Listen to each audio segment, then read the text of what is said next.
নমস্কাৰ শুভৰাত্ৰি মই আজি এটা মানে অকল মচুৰৰ দালিৰে কেইটামান আঞ্জা বনাইছোঁ। আজি মোৰ ঘৰত আলহী আহিলে দুজন, হঠাতে ৰাতি 9টা বজাত। এতিয়া 9টা বজাত এতিয়া কি পাম, আজি বৃহস্পতিবাৰ, তাতে সেইটোৰ কাৰণে একো তেনেকৈ এতিয়া বজাৰ কৰাৰ সময়ো নাই। সেইটোৰ কাৰণে এতিয়া তথাপিতো এতিয়া আলহী আহিছে, আলহীকটো এতিয়া দুপৰীয়াৰ ৰাতিৰ খানাটোতো ভালকৈ দিবই লাগিব। 2টা বা 3টা আঞ্জাৰ এইটো ভাত দি ভাল নালাগে নিশ্চয় আমাৰ মহিলাবিলাকৰ।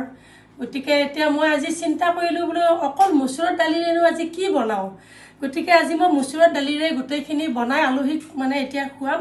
আলহী আছে কিন্তু এতিয়া আলহীক দেখাব নোৱাৰোঁ, কিয় তেওঁলোকে মানে অকণমান ফ্ৰণ্টত আহিব বা কেমেৰা সন্মুখত আহিব অলপ বেয়া পাইছে, মানা কৰি দিছে, কৈছে নালাগে। মই ভাবিছিলোঁ কি একেলগে দি মেলি তেওঁলোকক মানে সেইকাৰণে মই সাজি লৈছিলোঁ।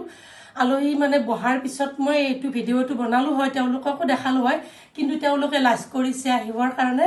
সেইটোৰ কাৰণে চাওক, আজি মই তেওঁলোকক অকল আজি মচুৰৰ দালিৰে তেনেকৈ আজি খুৱাম। এইটো মই মচুৰৰ দালি চাটনি বনাইছোঁ। চাটনিটো আপোনালোকে জানে, চবেই খায় মচুৰৰ দালি চাটনিটো। এইটো মচুৰৰ দালি বটি মই পকৰি বনাইছোঁ। এইটো মচুৰৰ দালিৰ পিটিকা, বইল কৰি পিটিকা কৰিছোঁ। এইটো মচুৰৰ দালি বটি বৰ বনাইছোঁ, টেঙাৰে বনাইছোঁ। এইটো মচুৰৰ দালি বৰ বনাইছোঁ, বৰটো এইটো কাজু, আলমণ্ড এনেকৈ ড্ৰাই ফ্ৰুটছেৰে পিঁয়াজ পিচি আদা ৰহুন দিয়া নাই, মই জিৰা ধনিয়া পাউডাৰ দিছোঁ, তেনেকৈ বনাইছোঁ। এইটো মছলা গ্ৰেভি টাইপ কৰি। এইটো হ'ল মচুৰৰ দালি পিঁয়াজ জলকীয়া দি ভাজি বনাইছোঁ। এয়া মচুৰৰ দালিৰ আঞ্জা, দালি বনাইছোঁ। ইয়াত অৱশ্যে কচুটো দিছোঁ। তাৰপিছতে এইটো মচুৰৰ দালি মই এইটো বটি এইটো মানে এনেকৈ পুৰিছোঁ।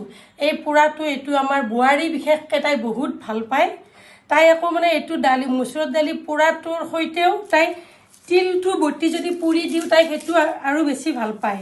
তিল বটা মোৰ যোৱাকালিৰে অলপমান বাহি তিল বটা আছিলে ফ্ৰিজত, সেইখিনিও তাইক মই এইখিনি পুৰি কিনে তাইৰ কাৰণে পুৰিছোঁ। এইখিনি মই আলহীক নিদিওঁ, এইখিনি মই পিছত চাফা কৰিম। মই এইখিনি তাইৰ কাৰণে বিশেষকৈ ৰাখিছোঁ আৰু এইটো চবৰে কাৰণে বনাই থৈ দিছোঁ, পুৰি থৈ দিছোঁ, চবেই খাম। ঠিক আছে, আপোনালোকেও এতিয়া খাওক, ময়ো আলহীকো খাব দিওঁ। আলহী ৰখি আছে, ভোক লাগিছে, তেওঁলোকে খাই আকৌ যাব। গতিকে ধন্যবাদ জনালোঁ ভিডিঅ'টো চোৱাৰ বাবে। যদি মোৰ ভিডিঅ'টো ভাল লাগিল, ডিছটো যদি মানে আপোনালোকে চাই কিবা এটা ভাল পালে, কিবা এটা উপকাৰ হোৱা বুলিও যদি ভাবিলে, তেতিয়াহ'লে লাইক কৰিব, কমেণ্ট কৰিব, ছাবস্ক্ৰাইব কৰিব। Thank U.